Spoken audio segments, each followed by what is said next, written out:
Welcome to The Debate. Today we're diving into one of the most pressing and frankly pretty polarizing questions emerging from the material we've been looking at. Is advanced artificial intelligence really on the brink of unleashing widespread job displacement? Or, alternatively, will its main role be augmenting human capabilities, ultimately leading to a net creation of new jobs? I'm coming into this with, well, a sense of long-term optimism, genuinely believing AI will ultimately drive augmentation and create more jobs than it eliminates, much like we've seen with past general-purpose technologies. And I approach this from a very different angle. While I certainly acknowledge AI's potential for augmentation, that's clearly happening too. My position is that advanced AI, particularly generative AI, is already demonstrating a unique, and I'd say powerful, capacity for widespread job displacement. This isn't just a minor shift we're talking about. It's fundamentally altering the global labor market in ways that, frankly, historical precedents might not adequately prepare us for, especially for, educated white-collar workers. The stakes here are really about the very structure of our future workforce. Right. Okay. I understand why you see it that way, and those concerns are certainly real. I won't dismiss them. However, my core belief remains that while AI will undoubtedly transform the labor market, no question there, its primary long-term impact will be one of augmentation and, crucially, significant net job creation. This, I think, will be driven by massive productivity gains and the emergence of entirely new roles and industries. History, after all, consistently shows that these general-purpose technologies expand employment in the long run. And I contend AI will be no exception, ultimately empowering human workers rather than, replacing them wholesale. For example, the World Economic Forum projects a net creation of 12 million jobs by 2025. They forecast 97 million new roles emerging while 85 million are displaced. They frame this as a process of creative destruction, right? Where older roles fade but new ones, often completely unforeseen, take their place. And even Goldman Sachs, while, yes, acknowledging displacement risk, also projects generative AI could raise labor productivity in developed markets by 15% and boost global GDP by a staggering 7%. This isn't just about efficiency savings. PwC forecast AI could add up to, $15.7 trillion to the global economy by 2030. That comes through both direct productivity gains and increased consumer demand for AI-enhanced products. Technologists like Meta's chief AI scientist, Yann LeCun, he views AI as more than a tool. He sees it as an empowering assistant, amplifying human intelligence and creativity, potentially leading to what he calls a new renaissance. A PwC survey further supports this, finding AI-exposed sectors are experiencing 4.8 times more productivity growth than others, and a majority of CEOs report AI has either increased headcount or at least caused no change. The economic framework developed by Esamoglu and Restrepo highlights two crucial counteracting effects.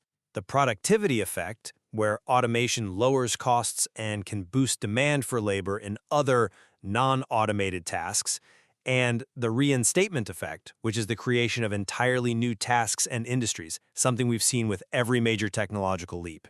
We also observe surprising resilience in many blue-collar and skilled trade jobs, because let's face it, general-purpose robots with true human-level dexterity are still pretty far off. In fact, the AI boom itself drives demand for tradespeople to build all the data centers and infrastructure needed. And until very recently, aggregate labor market data showed little significant relationship between AI exposure and overall employment levels.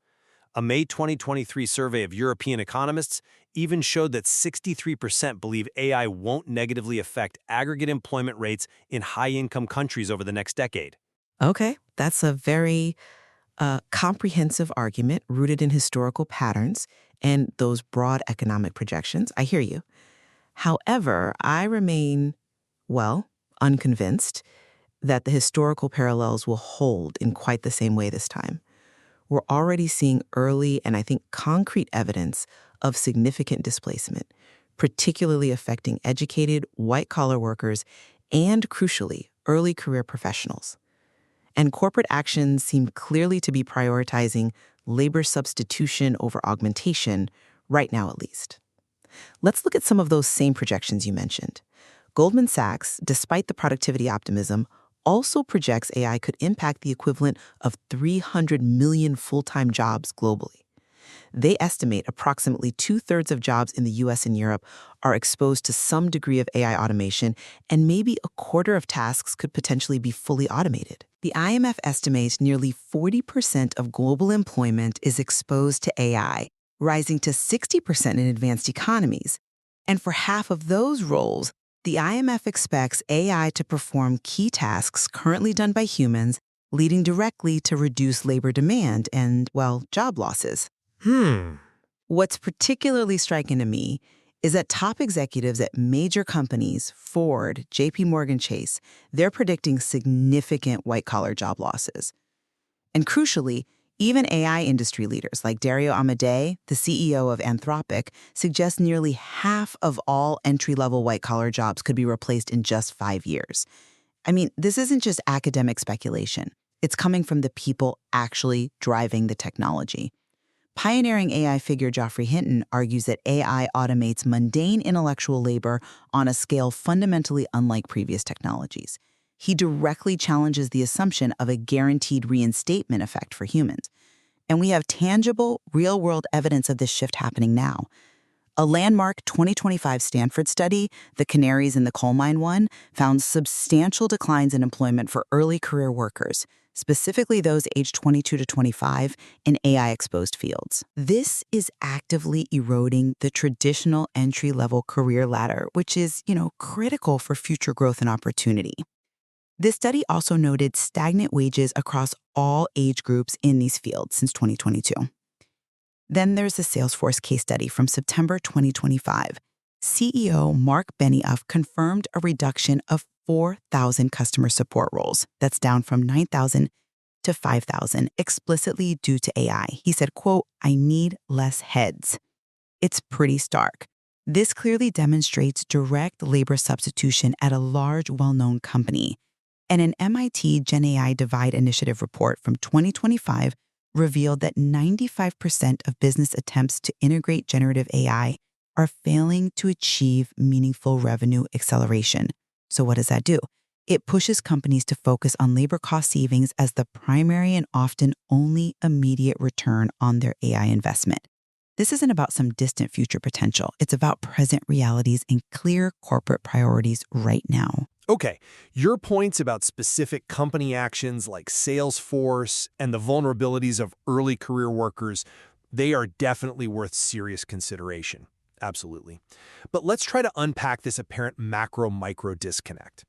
While the firm-level evidence you've cited, Salesforce, the Stanford Canaries report, are indeed undeniable indicators of immediate displacement in certain targeted areas, I'm just not convinced they represent a universal, long-term trend or a definitive predictor of the aggregate picture.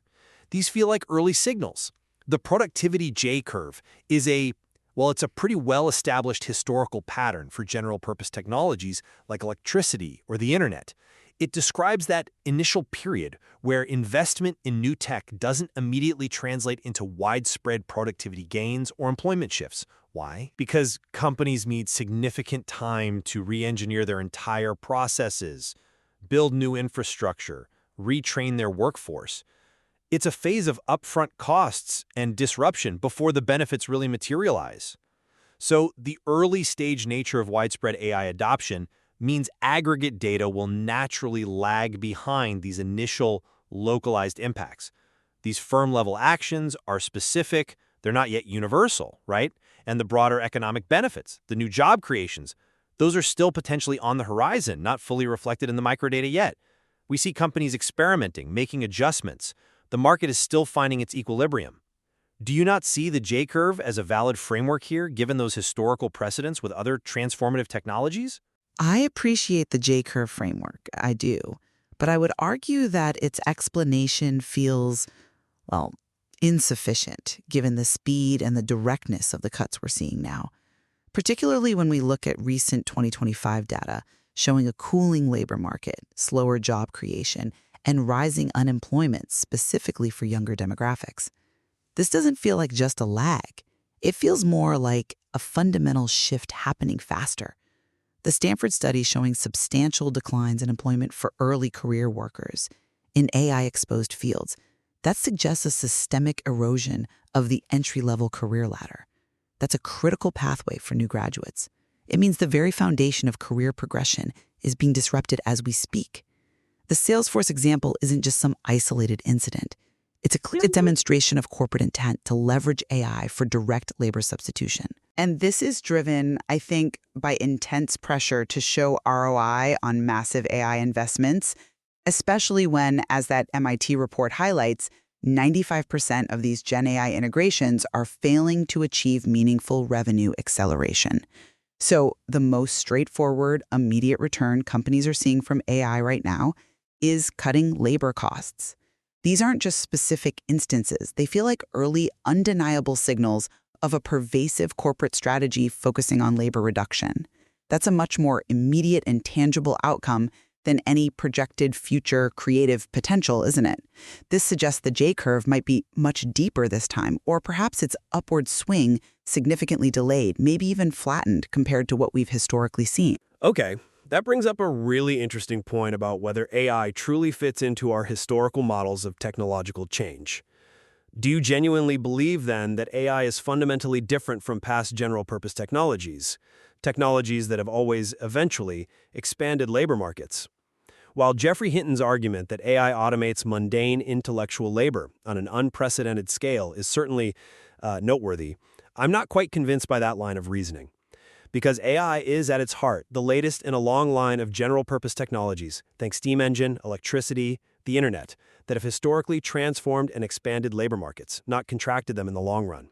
Each of these displaced existing roles, absolutely, but they generated vastly more new ones, often in ways that were totally unimaginable at their outset. Yang LeCuren, for instance, sees AI not as a replacement, but as that empowering assistant amplifying human intelligence, human creativity, leading maybe to a new renaissance.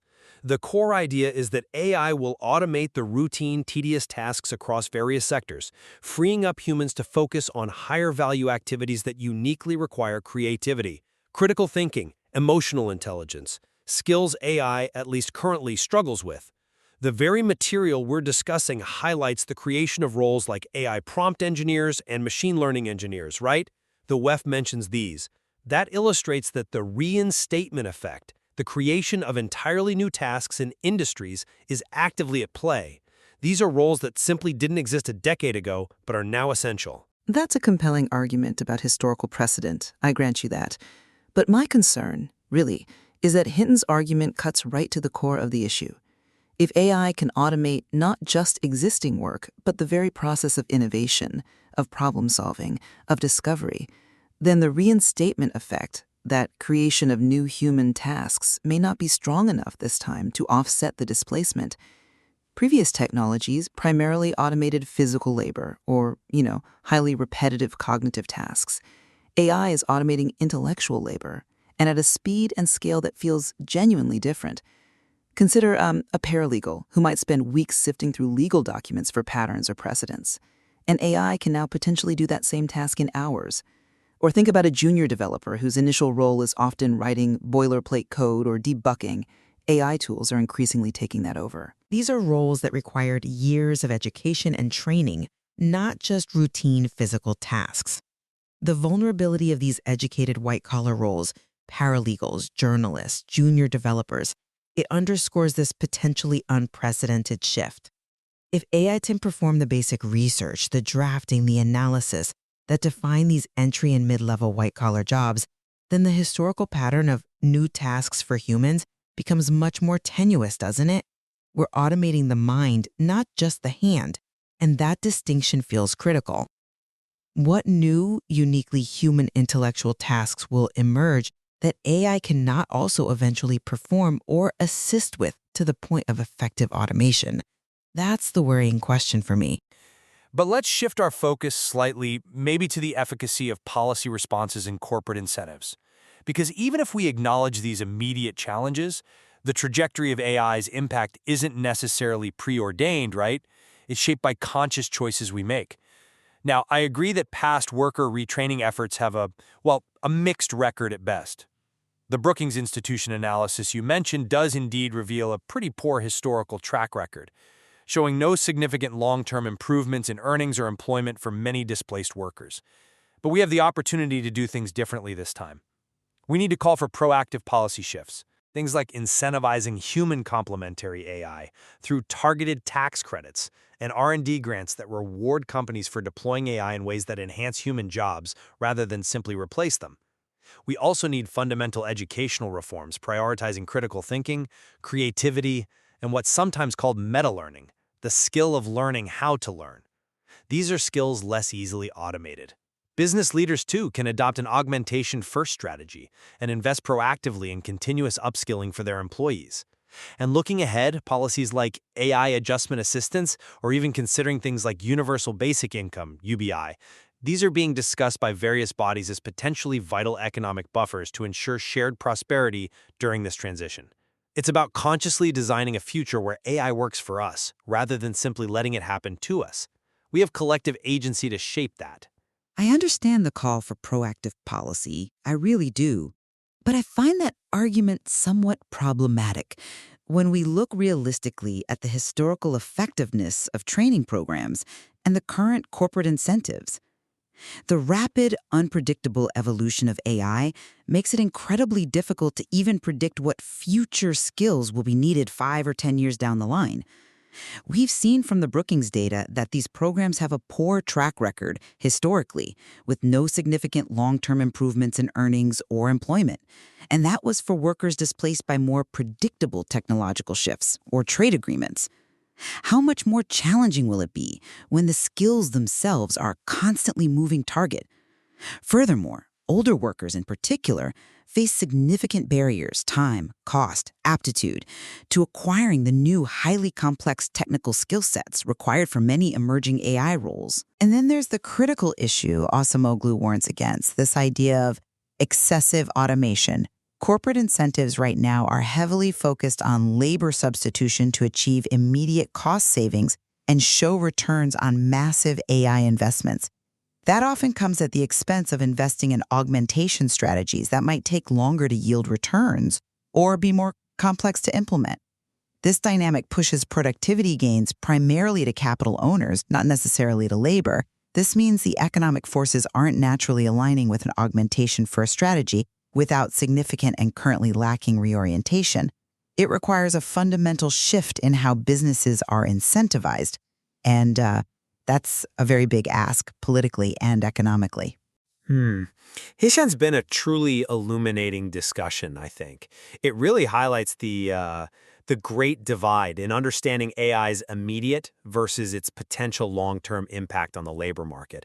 It's clear that both displacement and new opportunities are part of this profound transition. Indeed. We've thoroughly explored some really compelling arguments, haven't we?